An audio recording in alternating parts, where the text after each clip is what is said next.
हाँ जी बच्चों, कल डिस्कस किया था अमालगमेशन AS14, दो टाइप का amalgamation, in the nature of merger, in the nature of purchase. दो तरह की parties, transferee company, transferor company. दो तरह के मेथड्स, मर्जर में pooling of interest method, purchase method में amalgamation in the nature of purchase में परचेज मेथड। दोनों के बीच का difference, love marriage, arrange marriage. और उसके बाद 5 कंडीशंस जो किसी भी अमालगमेशन को मर्जर बनाती हैं, और उनमें से एक भी अगर कंडीशन पूरी ना हो तो वो उसे परचेज बना देती है।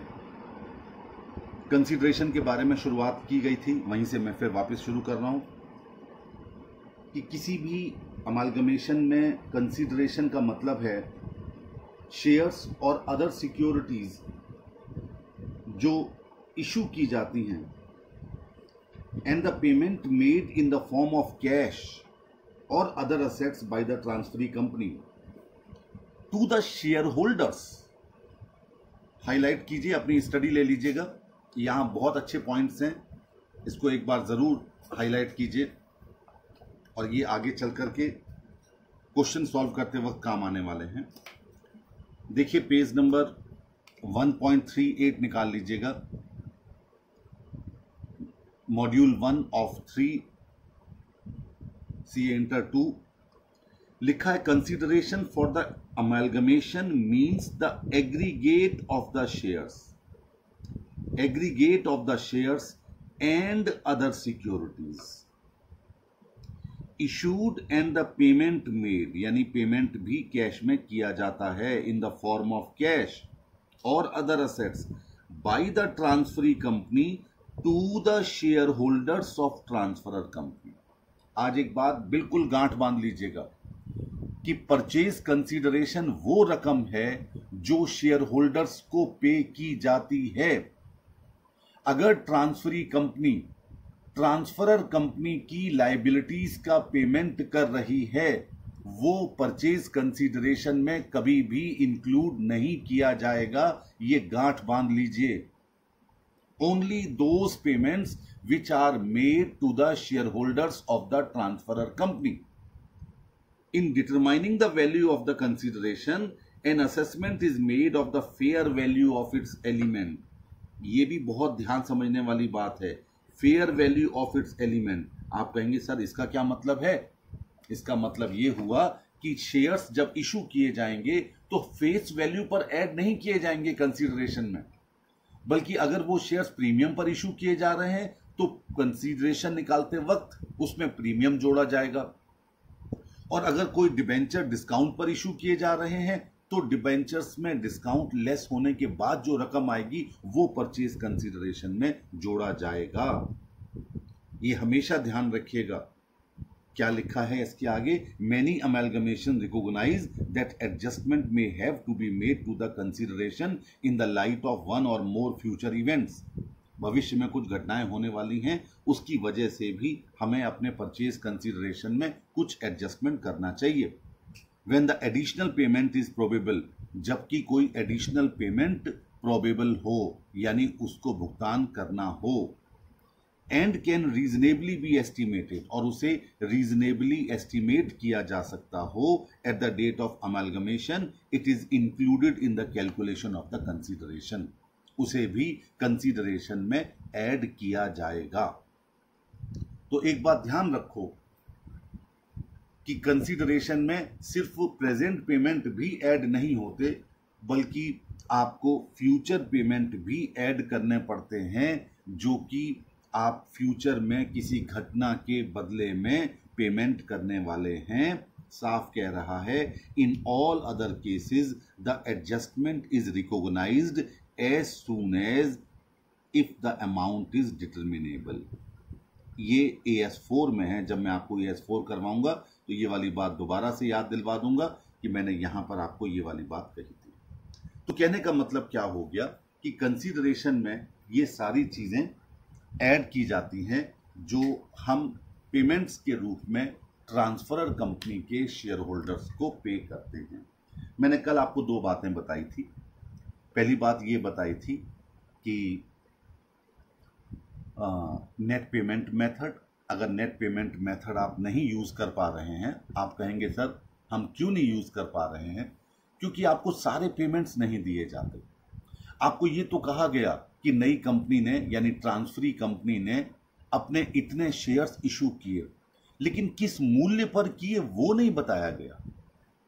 किस मूल्य पर किए वो नहीं बताया जाता, या नंबर ऑफ शेयर्स मिस कर दिए जाते हैं, या फिर नंबर ऑफ शेयर्स भी दिए गए, किस मूल्य पर इशू किया गया ये भी दिया गया, डिबेंचर्स भी दिए गए, सब कुछ दिया गया और साथ में लिख दिया गया and the balance payment was made in cash.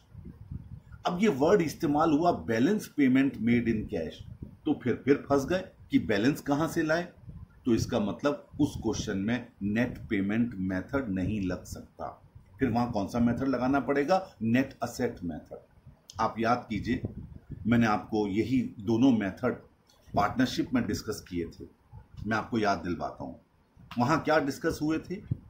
मैंने आकांक्षा को शायद शॉपिंग करवाई थी और वहां पर आपको यह बताया था कि कोई भी अगर शॉपिंग करने के लिए जाता है तो उसने शॉपिंग करने के दौरान अपने ब्रदर की फीस भी पे कर दी और गोलगप्पे भी खा लिए। गोलगप्पे भी खाए 40 रुपए की, 50 रुपए की, लेकिन कोरोना खत्म होने के बाद खा लेना। और शॉपिंग के साथ साथ अपनी किसी लायबिलिटी का भी भुगतान किया, जैसे घर के टोरेंट पावर का बिल जमा किया, इलेक्ट्रिसिटी का, या अपने छोटे भाई की फीस पे कर दी। तो ऐसी कंडीशन में पहली बात तो ये समझ लीजिए कि वो जो फीस पे की गई है वो शॉपिंग का हिस्सा नहीं मानी जाएगी।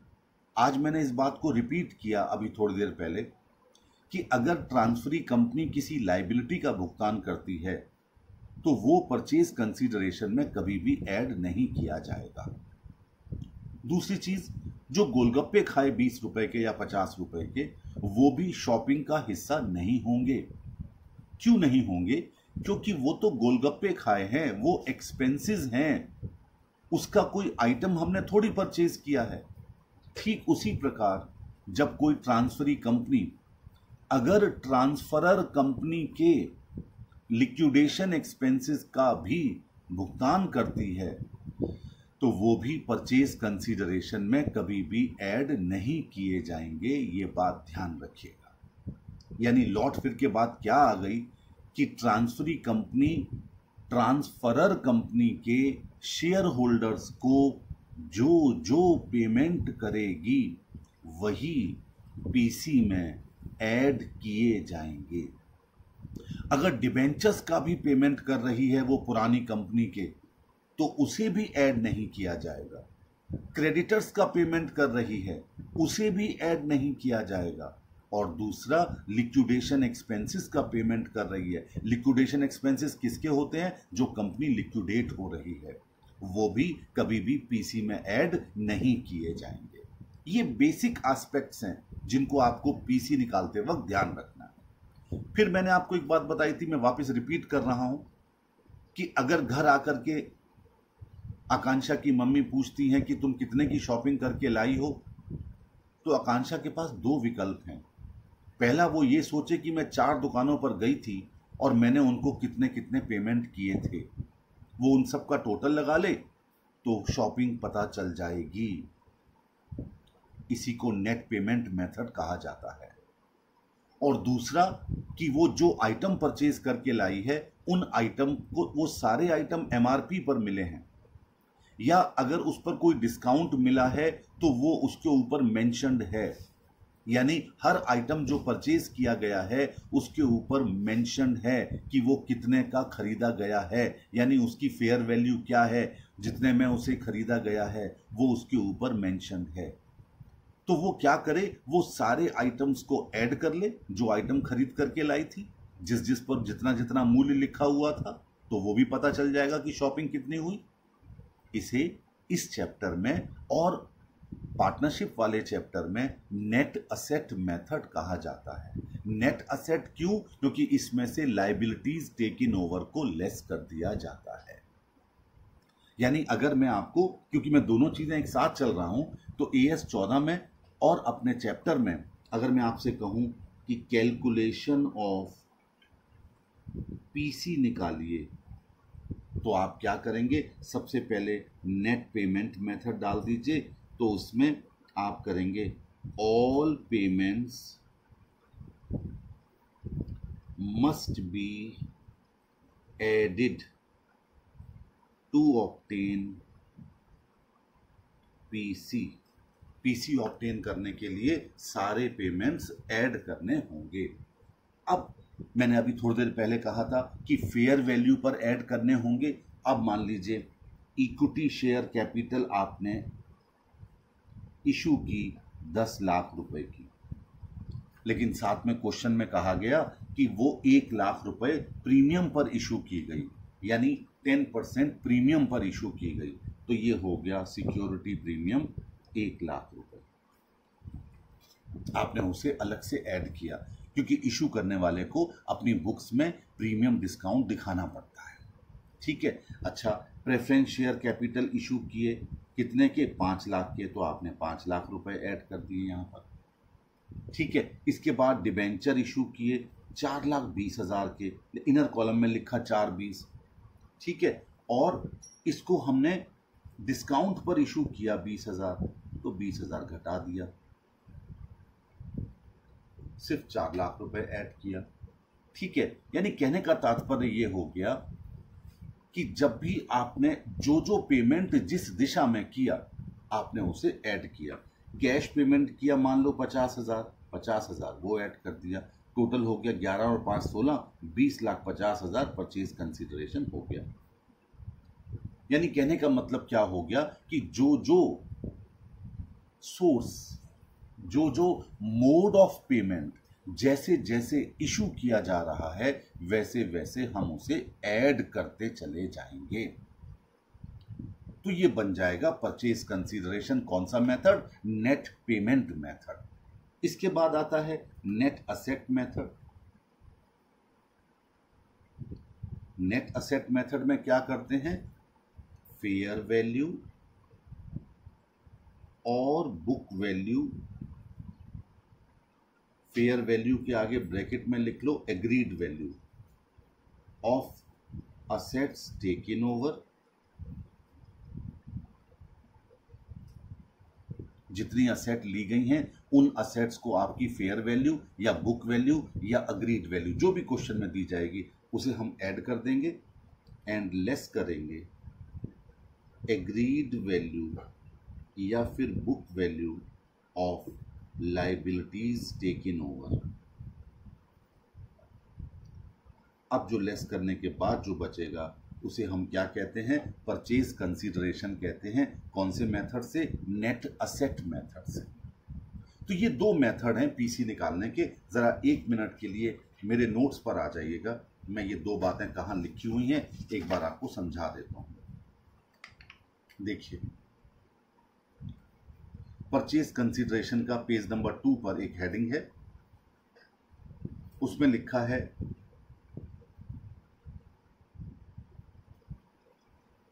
देखिए जो बातें मैंने कही थी 4 लाइनों में लिखी हैं, जल्दी से पढ़ रहा हूं।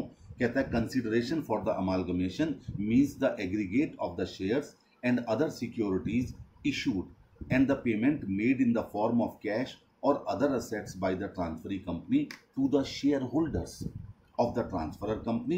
The analysis of the aforesaid definition of PC makes it clear that the payment made by the transferee company to discharge the debenture holders and other outside liability and the cost of winding up of transferor company shall not be considered as part of PC. मैंने आपको अभी बताया था, वो चीज mention की गई है मैंने अपने नोट्स में और बोल्ड लेटर से मेंशन की। फिर कहा गया methods of calculating PC depending upon the availability of information. आपको क्वेश्चन में जो इंफॉर्मेशन दी जाती है उस पर डिपेंड करेगा कि आपने ये देखिए नोट्स मैंने आपके सामने रख दिए कि कौन सा मेथड आपको लगाना है। कहता है द परचेज कंसीडरेशन में be calculated on net assets taken over basis या net payment to share holders basis. साफ लिखा है net payment to share holders basis. क्या लिखा है? The following criteria may be adopted to select the basis of purchase consideration. क्या? If all the modes of discharging the PC, अगर PC को discharge करने के सारे modes, for example preference shares, equity shares और cash payable to share holders of transferor company are given along with their individual amount, अपनी अपनी individual amount के साथ सारे मोड्स ऑफ पेमेंट आपको क्वेश्चन में दिए गए हैं। आगे लिखा है net payment to share holders basis should be used. उस क्वेश्चन में आप कौन सा बेसिस यूज करोगे बच्चे? Net payment method.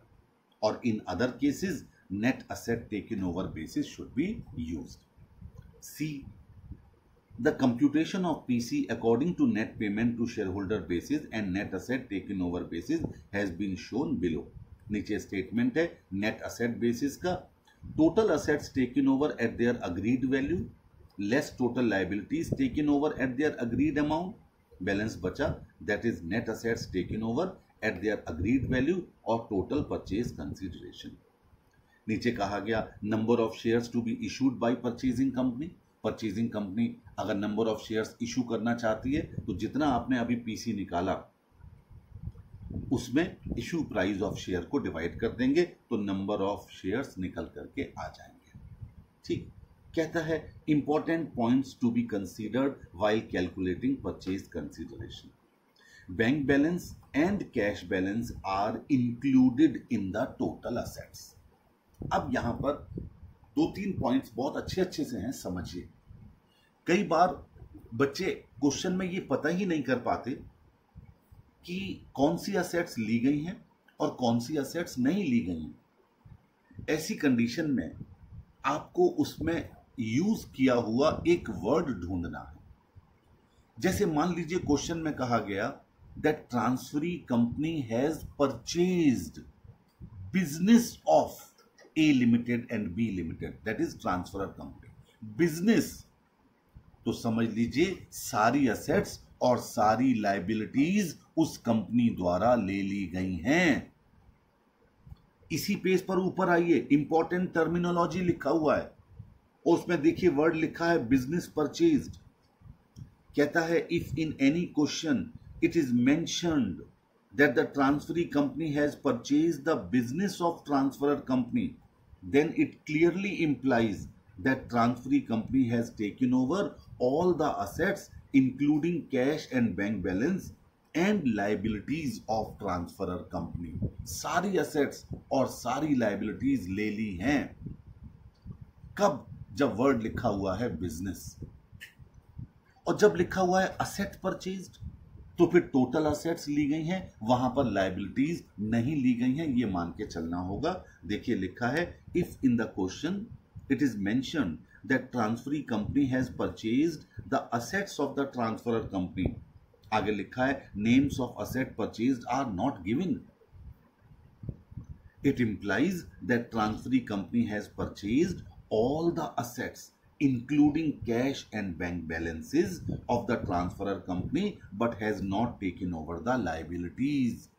liabilities नहीं ली गई हैं, assets ली हैं। कब? जब assets लिखा है। फिर लिखा है liabilities and trade liabilities। कई बार लिखा होता है trade liabilities ले ली, तो बेटे ट्रेड लायबिलिटीज का मतलब होता है सन्ड्री क्रेडिटर्स, बिल्स पेबल और आउटस्टैंडिंग एक्सपेंसेस। मान लो क्वेश्चन में कहा गया that it has taken total assets and trade liabilities, तो फिर आप लोन वगैरह डिबेंचर वगैरह नहीं लेंगे। अगर लायबिलिटीज लिखा हुआ है तो फिर you have to consider all liabilities, all external liabilities. तो ये बात बहुत प्यार से समझिए और क्वेश्चन करते वक्त पहले लाइन या दूसरी लाइन में ही आपको मिल जाएगा, तभी आप क्वेश्चन में पीसी निकाल पाएंगे। अगर आप ये नहीं पता कर पाते कि कौन सी असेट्स और कौन सी लायबिलिटीज ली गई हैं, आप क्वेश्चन में दूसरा कदम ही नहीं ले पाओगे, पहला कदम पे फंस जाओगे। और पहला कदम गलत हो गया, कितनी भी एंट्रियां डाल लेना, आधे से ज्यादा नंबर नहीं मिलेंगे अगर सारी एंट्रीज भी आपकी सही होंगी। इसलिए पीसी निकालने से पहले ये बात अवश्य ध्यान रखिए कि सामने वाली कंपनी ने क्या लिया है। टोटल असेट्स ली हैं, बिजनेस लिया है, all assets and all liabilities ली हैं, all assets and trade liabilities ली हैं, या कुछ असेट्स के आगे लिखा होता है एक्सेप्ट दिस, इसको छोड़ करके, तो आप छोड़ दीजिएगा उसको। अच्छा, अब नीचे आ जाइए दूसरे पॉइंट पर। Intangible assets such as goodwill, patents, trademark, prepaid expenses are included in the assets at agreed value or at book value. अगर किसी असेट की बुक वैल्यू दी गई है, सॉरी अग्रीड वैल्यू दी गई है, तो आप अग्रीड वैल्यू ले लेंगे, और अगर बुक वैल्यू दी गई है, नहीं दी गई है और कहा गया है कि असेट ली जा रही है, तो फिर आप बुक वैल्यू ले लेंगे। आगे लिखता है fictitious assets such as preliminary expenses, debit balance of P&L account, discount on issue of shares and debentures, underwriting commission etc. are never included in assets. ये कभी assets में include नहीं किए जाते।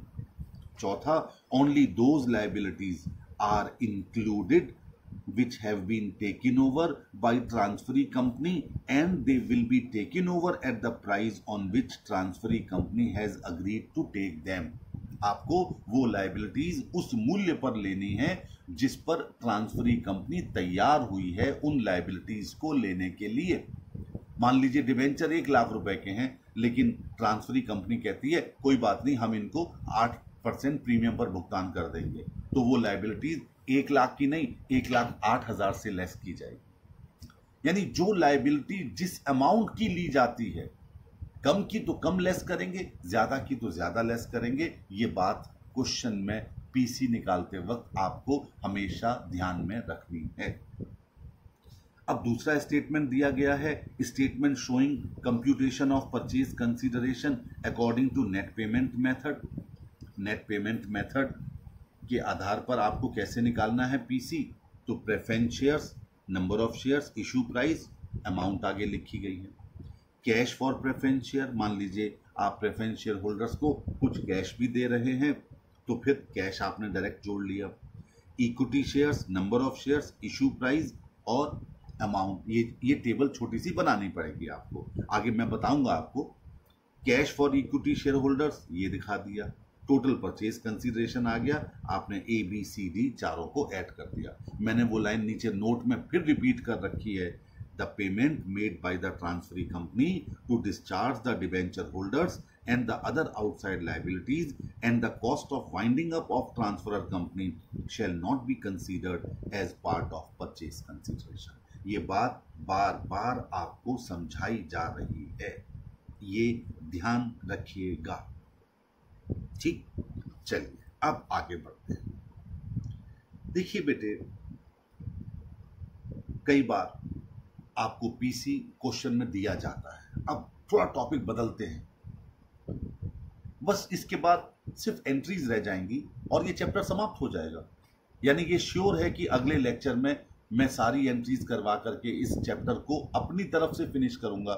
इसके बाद आपको क्वेश्चंस करने हैं, जैसे आईआर के क्वेश्चंस किए ऐसे ही इसके क्वेश्चन करते जाएंगे और ये चैप्टर समाप्त हो जाएगा। और आपके 3 बड़े चैप्टर हो जाएंगे, पार्टनरशिप, इंटरनल रिकंस्ट्रक्शन और अमेलगमेशन। इसके बाद मैं 2 और बड़े चैप्टर्स करवाऊंगा, लिक्विडेशन ऑफ कंपनीज और कंसोलिडेशन ऑफ अकाउंट्स। बस ये बड़े चैप्टर होने के बाद थोड़ा प्रेशर कम होगा, फिर मैं जल्दी जल्दी एएस करवाऊंगा और फिर 3 वो कंपनियां, बैंकिंग, इंश्योरेंस और डबल अकाउंट सिस्टम यानी इलेक्ट्रिसिटी सप्लाई। थोड़ा सा चेंज कीजिए। कई बार क्वेश्चन में पीसी दिया गया या फिर क्वेश्चन में आपने नेट पेमेंट मेथड से पीसी निकाला, तो नेट असेट्स के साथ इसको कंपेयर जरूर किया जाता है। आज एक बात गांठ बांध लीजिए कि नेट असेट्स तो आपको हर क्वेश्चन में निकालनी ही है। कैसे? या तो वो नेट असेट्स ही पीसी होगा, फिर तो निकालनी पड़ेगी, और अगर पीसी नेट पेमेंट मेथड से है या क्वेश्चन में दिया गया है, तो भी आपको नेट असेट्स जरूर निकालनी होगी और पीसी का कंपैरिजन करना होगा नेट असेट्स के साथ। अब मैं हेडिंग डाल रहा हूं कंपैरिजन, आप नोट्स में देख लीजिएगा, चाहे भले ना नोट करें, नोट पे सब लिखा हुआ है। Comparison of PC with net assets at the time of amalgamation in the nature of purchase।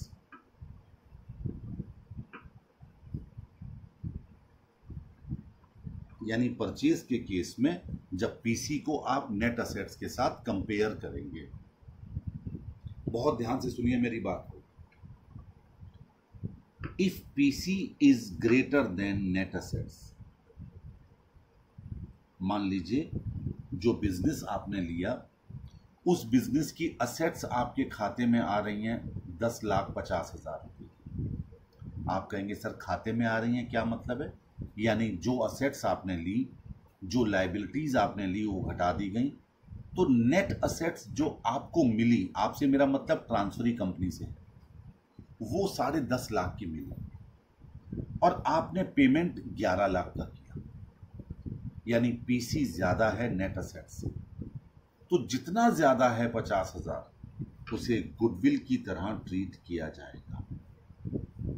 इसका मतलब आप 50,000 रुपए अगर ज्यादा पेमेंट कर रहे हैं तो भाई क्यों ज्यादा पेमेंट कर रहे हो, उसके पीछे रीजन है गुडविल। और इस गुडविल को आने वाले 5 साल में, नॉट एक्सीडिंग 5 ईयर्स, आपको इसे एमोर्टाइज्ड करना पड़ेगा एक सिस्टमैटिक बेसिस के आधार पर। यानी if the purchase consideration is more than the net assets taken over by the transferee company, then the balance is considered as goodwill which will be amortised on a systematic basis for not more than 5 years. But if PC is less, मान लीजिए PC कम हो गया, net asset ज्यादा है, business तो आपको 10.5 लाख का मिला लेकिन पीसी आपको 9.5 लाख का ही पेमेंट करना पड़ रहा है, तो 1 लाख रुपए व्यापार खरीदने का लाभ है आपको, इसे आप कैपिटल रिजर्व में ले जाएंगे। ध्यान से देखना, ये कैपिटल प्रॉफिट है, ये रेवेन्यू प्रॉफिट नहीं है, ये आपने बिजनेस करके नहीं कमाया, इसलिए इसे हमेशा आप कहां ले जाएंगे? कैपिटल रिजर्व में ले जाएंगे। लेकिन ये परचेज के केस में, मर्जर का जहां तक सवाल है, amalgamation in the nature of merger, वहां पर आपका एएस कहता है कि इसे रिजर्व में एडजस्ट कर दीजिए। लाइए मैं आपका एएस भी सामने रखता हूं जिससे कि पता चल जाए कि उसमें क्या लिखा है। एडजस्टमेंट ऑफ रिजर्व्स, ठीक है, in case of amalgamation in the nature of merger. कहता है when an amalgamation is accounted for using the pooling of interest method. Pooling of interest method कहां यूज होता है? मर्जर में। The reserves of the transferee company are adjusted to give effect to the following. जो reserves होते हैं वो transferee company के adjust कैसे किए जाते हैं। अच्छा, एक सेकंड के लिए इसके ऊपर वाला पैराग्राफ भी पढ़ते हैं। कहता है treatment of reserves of the transferor company on amalgamation. अब ट्रांसफरर कंपनी के रिजर्व्स का क्या करना है और फिर नीचे ट्रांसफरी कंपनी का एडजस्टमेंट कैसे करना है। दोनों पैराग्राफ पढ़ेंगे तो मर्जर का केस क्लियर हो जाएगा। कहता है if the amalgamation is an amalgamation in the nature of merger. कब होगा मर्जर? जब वो 5 कंडीशन पूरी हो जाएंगी। The identity of the reserves is preserved. Identity of the reserve is preserved and they appear in the financial statements of the transferee company in the same form in which they appeared in the financial statements of the transferor company. मैंने एक बात पहले कभी चर्चा की थी, नहीं की थी तो आज कर रहा हूं। होता क्या है, amalgamation in the nature of purchase में मान लीजिए शेयर होल्डर्स का शेयर कैपिटल थी 10 लाख, 2 लाख रुपए के उसके रिजर्व्स थे, टोटल हो गया 12 लाख। तो परचेज वाले केस में उस 12 लाख का पूरा पेमेंट कर दिया जाता है, चाहे वो इक्विटी शेयर्स में, चाहे वो प्रेफरेंस शेयर्स में, चाहे कैश में। लेकिन मर्जर में 10 लाख के बदले में 10 लाख के तो इक्विटी शेयर्स दे दिए जाते हैं और 2 लाख के रिजर्व के बदले में उन्हें कुछ दिया नहीं जाता, बल्कि वो सेम खाते ट्रांसफरी कंपनी अपनी बुक्स में खोल देती है। ऐसा क्यों? जितना मेरा दिमाग चलता है, ये एएस में नहीं कहा गया, बुक्स में नहीं कहा गया, क्योंकि मर्जर में कंडीशन होती है कि कम से कम 90%, कहने को 90 हैं, लगभग 98, 99, 100% तक के लोग एग्री होते हैं। तो वो लोग जब उस नई कंपनी में जाकर के इक्विटी शेयर होल्डर्स बन जाते हैं, तो वो इस बात के लिए तैयार हो जाते हैं कि ठीक है, हमारी कैपिटल के बदले में कैपिटल दे दो और रिजर्व अपने अंदर खोल लो। मान लो उसमें से कुछ इक्विटी शेयर होल्डर्स छोड़ रहे होते कंपनी, तो वो कहते कि भाई साहब आप खोलो रिजर्व, हमें क्या मतलब, हमें तो दो ना हमारा पैसा, हम तो आपके शेयर होल्डर बनते ही नहीं है। इसीलिए परचेज में ये काम नहीं होता, वहां रिजर्व्स और शेयर कैपिटल के बदले में नए शेयर्स इशू कर दिए जाते हैं या कैश दे दिया जाता है। लेकिन मर्जर के केस में रिजर्व्स के बदले में सेम अकाउंट खोल दिए जाते हैं फाइनेंशियल स्टेटमेंट में, जो यहां पर लिखा हुआ है। अब क्या लिखा है? 10 for example the general reserve of the transferor company becomes the general reserve of the transferee company. The capital reserve of the transferor company becomes the capital reserve of the transferee company, and the revaluation reserve of the transferor company becomes the revaluation reserve of the transfer। काय को तीनों अलग अलग लिख दिए, paragraph बना दिया बिना बात में। As a result of preserving the identity, reserves which are available for distribution as dividend before the amalgamation would also be available for distribution as dividend after the amalgamation। Clear हो गया? यानी ये किस में चल रहा है? सिर्फ मर्जर के केस में, परचेज में नहीं होना, ध्यान रखना। अब नीचे कहा गया, when an amalgamation is accounted for using the pooling of interest method, the reserves of the transferee company, अभी तक ट्रांसफरर कंपनी के बारे में बात चल रही थी, अब ट्रांसफरी कंपनी के बारे में बात हो गई, are adjusted to give effect to the following। कैसे एडजस्ट किए जाएंगे? ध्यान से देखिए, conflicting accounting policies of the transferor and transferee, a uniform set of accounting policies should be adopted following the amalgamation। यानी अलग अलग अगर पॉलिसी चल रही थी तो उन दोनों में अब एक ही तरह की पॉलिसी अडॉप्ट की जाएगी और अमालगमेशन के बाद। And hence the policies of the transferor and transferee are aligned, यानी दोनों पॉलिसीज को आपस में जोड़ दिया जाएगा।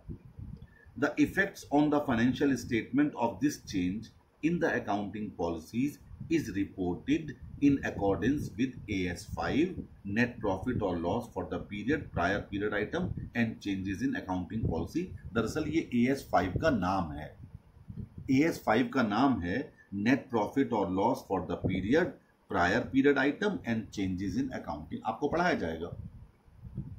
फिर उसके बाद कहता है, difference between the amount recorded as share capital issued plus any additional consideration in the form of cash or other asset and the amount of share capital of the transferor company। यानी transferor company की share capital को आपस में add कर दिया जाएगा transferee company के साथ, और बाकी असेट्स और कैश को भी जोड़ दिया जाएगा उस पुरानी कंपनी की असेट्स और लायबिलिटीज को नई कंपनी के साथ, क्योंकि अगर नई कंपनी भी ऑलरेडी चलती हुई आ रही है तो स्वाभाविक सी बात है उसमें पुरानी कंपनी के चीज़ों को एज इट इज ऐड कर दिया जाएगा। ठीक है, बिल्कुल ठीक है। अब परचेज वाली बात आ गई, मैं आपको बता चुका हूं इसे कहां ले जाया जाएगा बेटे, गुडविल में और कैपिटल रिजर्व में। आप पढ़ लीजिए, लिखा हुआ है इसमें। अच्छा, कुछ स्टैट्यूटरी रिजर्व्स होते हैं जैसे डेवलपमेंट अलाउंस रिजर्व, जैसे इन्वेस्टमेंट अलाउंस रिजर्व, देखिए पेज नंबर 1.40 पर ये लिखे हुए हैं, ये देखिए ये लिखा है, ये स्टैट्यूटरी रिजर्व्स होते हैं। इनको चाहे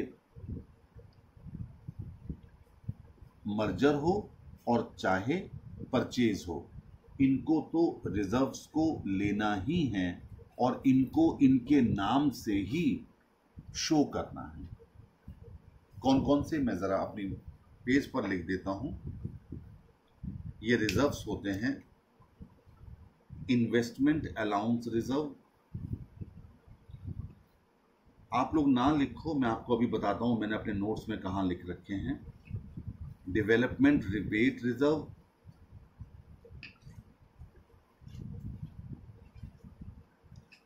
एक्सपोर्ट प्रॉफिट रिजर्व, ये सारे स्टैट्यूटरी रिजर्व्स होते हैं। जो जैसा बिजनेस चलाएगा उसे ये रिजर्व्स मेंटेन करने ही पड़ेंगे। ठीक है, मैं आपको बताता हूं कौन कौन से स्टैट्यूटरी रिजर्व्स होते हैं, मैंने अपने नोट्स में कहां लिख रखे हैं।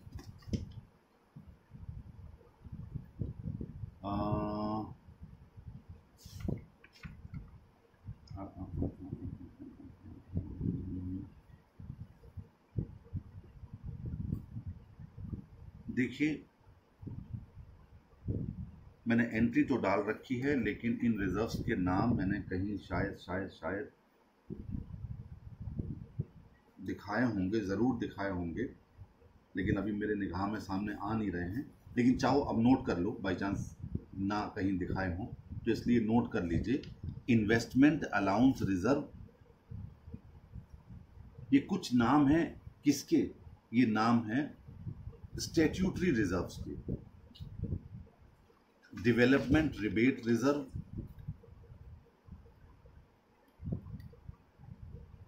Investment allowance reserve, development rebate reserve, export profit reserve.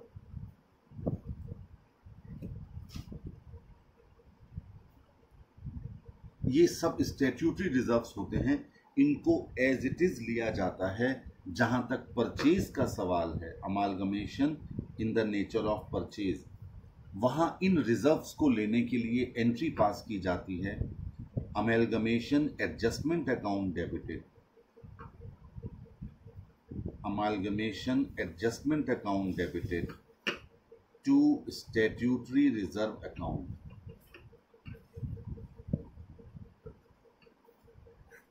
और दोनों ही रिजर्व्स एंड सरप्लस वाले हेडिंग में दिखाए जाते हैं।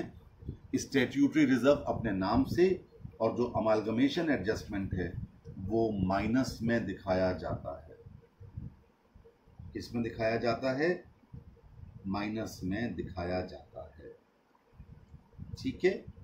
गुडविल मैं आपको बता चुका हूं, गुडविल जो है उसका ट्रीटमेंट वही 5 साल में आपको करना है, इसे एमोर्टाइज्ड करना है। आगे चल करके मैं आपके इसी एएस में बुक में बता देता हूं, लिखा है treatment of goodwill arising on amalgamation. ठीक है, और इसमें लिखा है goodwill arising on amalgamation represents a payment made in anticipation of future income and it is appropriate to treat it is an asset to be amortised to income on a systematic basis during over its useful life. ठीक है, इसमें इन्होंने ये लिखा है not exceeding 5 years, जो मैंने अपने नोट्स में आपको दिखा रखा था। बैलेंस ऑफ P&L अकाउंट हम एज इट इज शो कर देते हैं, जैसा कि मैंने आपको बताया था कि रिजर्व्स और P&L अकाउंट पुरानी कंपनी के नई कंपनी में जाकर के ऐड हो जाते हैं और उसको हम यहाँ पर मेंशन कर देते हैं। इसके बाद डिस्क्लोजर, आपने अमालगमेशन में क्या क्या लिया है, चलिए एक बार इसको और पढ़ लेते हैं और उसके बाद AS 14 कंप्लीट हो जाएगा। For all amalgamation the following disclosures are considered appropriate in the first financial statement following the amalgamation. Amalgamation के बाद जो पहले फाइनेंशियल स्टेटमेंट्स बनाए जाएंगे उसमें क्या क्या चीज डिस्क्लोज करनी है। Names and general nature of business of the amalgamating company, जो अमालगमेटिंग कंपनी थी यानी ट्रांसफरर, उनके नाम क्या थे, उनका जनरल नेचर क्या था बिजनेस का। Effective date of amalgamation for accounting purpose, accounting purpose के लिए डेट क्या थी। Third, the method of accounting use to reflect the amalgamation, वही मर्जर या purchase. Particulars of the scheme sanction under a statute, आखिर कानून के मुताबिक कौन सी स्कीम सैंक्शन की गई थी अमेलगमेशन के टाइम पर, ठीक है। अब नीचे कहा गया for amalgamations accounted for under the pooling of interest method the following additional disclosures are considered appropriate in the first financial statement following the amalgamation. Description and number of shares issued together with the percentage of each company's equity share exchange to effect the amalgamation, एक दूसरे के shares को किस ratio में exchange किया गया वो आपको यहाँ पर प्रपोर्शन या रेशियो दिखाना होगा। The amount of any difference between the consideration and the value of net identifiable asset acquired and the treatment thereof, ये दोनों चीजें दिखानी होंगी कि कंसिडरेशन और नेट असेट्स के मूल्य में डिफरेंस कितना है।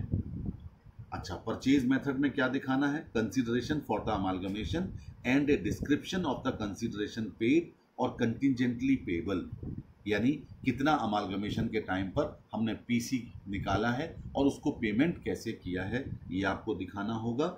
And the amount of the difference between purchase consideration and net assets taken over, जो मैंने आपको अभी बताया, गुडविल और कैपिटल रिजर्व, इन दोनों में जो डिफरेंस हम डालते हैं वो यहाँ पर आपको मेंशन करना होगा।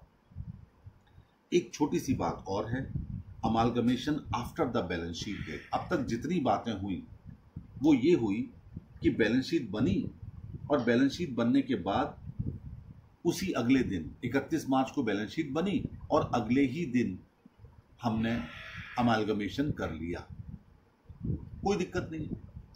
लेकिन अगर अमालगमेशन बैलेंस शीट डेट के बाद होता है, आपने 31 मार्च को बैलेंस शीट बनाई और अमालगमेशन 2 महीने बाद कर रहे हो, इसका मतलब 2 महीने तक पुरानी कंपनी अपना व्यापार चलाती रही होंगी और उस 2 महीने के लाभ को आप कभी भी अपना रेवेन्यू प्रॉफिट नहीं मान सकते, बल्कि आपको उसे क्या मानना होगा, कैपिटल प्रॉफिट, क्योंकि ये पीरियड वो है, प्रायर पीरियड है, ये आपके अमालगमेशन से पहले का पीरियड, ठीक है। AS4 में आपको इसे बताया जाएगा कि कैसे कैसे इन घटनाओं को आप अपनी बुक्स में शो करते हैं।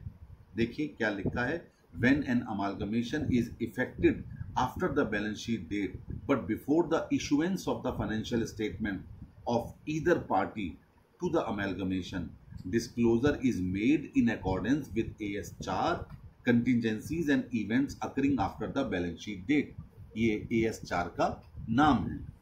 But the amalgamation is not incorporated in the financial statement. In certain circumstances, the amalgamation may also provide additional information affecting the financial statement themselves, for instance, by allowing the going concern assumption to be maintained.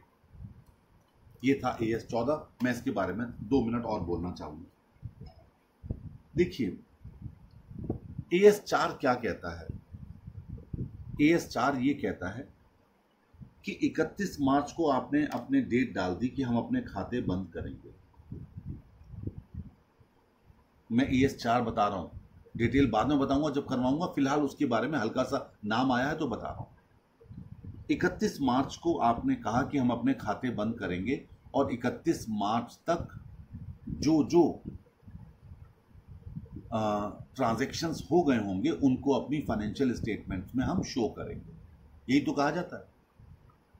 लेकिन दरअसल सच क्या है, सच ये है कि जो accounts department होता है उस कंपनी का, वो 30 जून तक खाते बना पाता है, लगभग 30 जून तक, 3 महीने 4 महीने लग जाते हैं उसे कंप्लीट करने में अपने खाते, और उसके बाद वो बोर्ड ऑफ डायरेक्टर्स के पास भेजे जाते हैं अप्रूवल के लिए। बोर्ड ऑफ डायरेक्टर्स उन खातों को अप्रूव करते हैं, तब वो जाते हैं चार्टर्ड अकाउंटेंट के पास ऑडिट होने के लिए। ये एक सिस्टम है, आपने कंपनी लॉ में पढ़ा होगा। ऐसी दशा में बोर्ड ऑफ डायरेक्टर्स के अप्रूवल से पहले, बोर्ड ऑफ डायरेक्टर्स के अप्रूवल से पहले यदि कुछ घटनाएं हमारे बिजनेस में होती हैं तो वो घटनाएं हमारे बिजनेस की बुक्स में दिखाई जाएंगी या नहीं दिखाई जाएंगी, ये है AS4 का मेन टॉपिक यानी base, events occurring after the balance sheet date यानी वो घटनाएं जो बैलेंस शीट डेट के बाद हुई हैं लेकिन डायरेक्टर्स के अप्रूवल से पहले हो गई। उसी प्रकार इसी दौरान अगर आपने अमालगमेशन कर लिया तो उसको AS 4 के मुताबिक ही बिजनेस की बुक्स में दिखाना पड़ेगा।